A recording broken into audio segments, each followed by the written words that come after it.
Okey, silakan kita baru. Terima kasih, Tan Sri. Terima Tak kasih, satu ya? Terima kasih, Yang Mohd Perdana Menteri. Soalan tambahan saya very straightforward mengenai Agreement on Reciprocal Trade ART ini.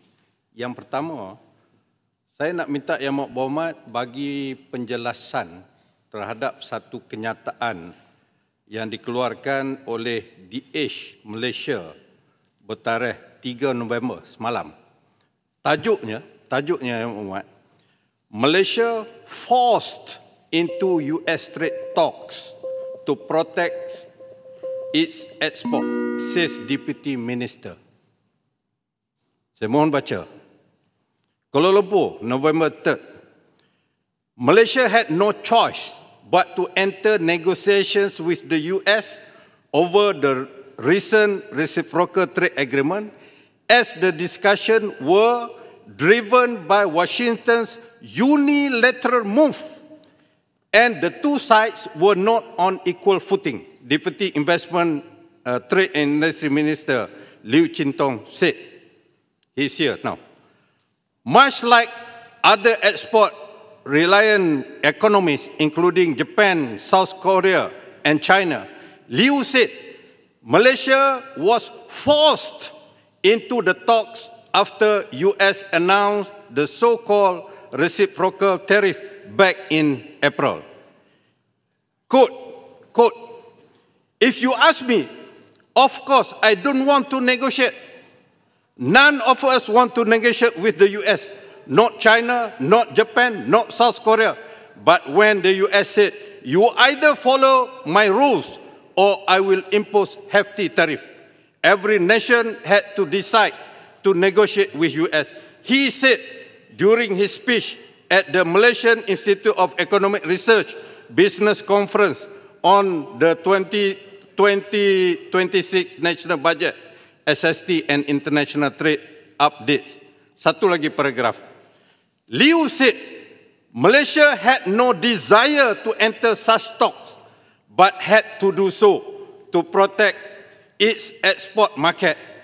This was not an equal partnership.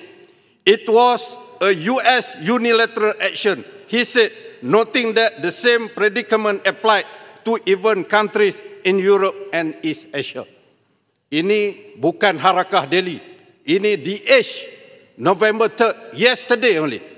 So saya nak minta penerangan daripada Yang Amat Berhormat Perdana Menteri. Ini kenyataan daripada anggota kerajaan, anggota pentadbiran. Yang pertama. Yang kedua, straightforward juga. Disebut oleh Yang Amat Berhormat Perdana Menteri tadi, Jabatan Peguam Negara telah mengeluarkan satu kenyataan media. Sebenarnya kenyataan media ini kenyataan politik, berbentuk politik daripada Jabatan Peguam Negara. Sepatutnya Jabatan Peguam Negara sebagai penasihat, the advisor of the government, you must give legal opinion on ART. Bukannya kenyataan media macam menteri, macam orang politik juga. Saya nak tanya kepada Yang Mohd Perdana Menteri untuk makluman seluruh negara dan juga Dewan ini. Adakah memorandum Jemaah Menteri yang diangkat berkaitan dengan ART ini? Saya pasti tentu ada. Adakah mendapat ulasan daripada Jabatan Peguam Negara? Dan kalau sekiranya ada ulasan, adakah kerajaan bersedia untuk mendedahkan apa sebenarnya legal opinion daripada Jabatan Peguam Negara? Kita tak mahu seperti mana yang disebut oleh Pandan. Tak ada Pandan. Dalam satu posting Facebooknya, Pandan kata, perjanjian AS Amerika, jangan sapu isu bawah kapet Rafizi. Itu penyokong kerajaan. Jadi, saya nak mohon penjelasan daripada Yang Mohd Perdana Menteri. Terima kasih. Terima kasih.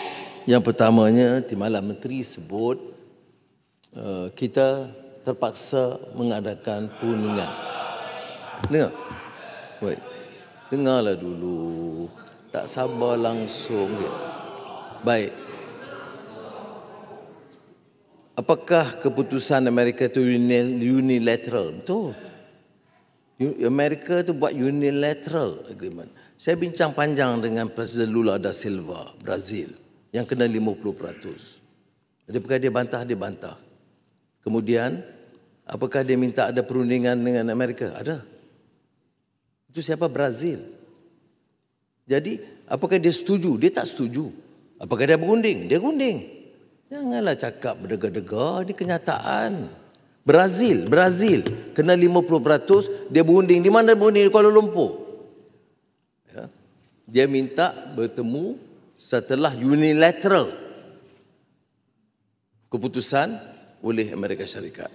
Okey. Cyril Ramaphosa, Afrika Selatan pun begitu.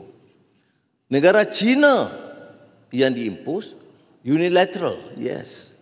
Sama ada istilahnya Macaulay itu dia mengadakan, tentu sebagai negara China besar, dia tak kata dia dipaksa, tapi dia kata dia bersedia berunding bila Amerika mengambil kesempatan begitu.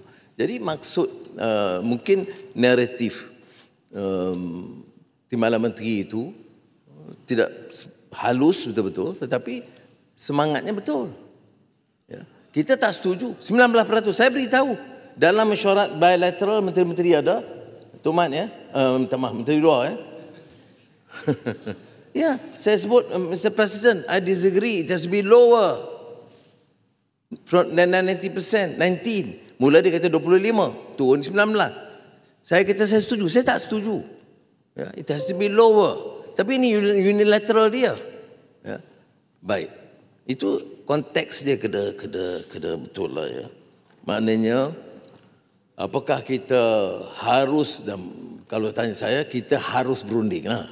Tapi istilah Timbalan Menteri dia kata kita terpaksa atau dipaksa berunding. Tak apalah.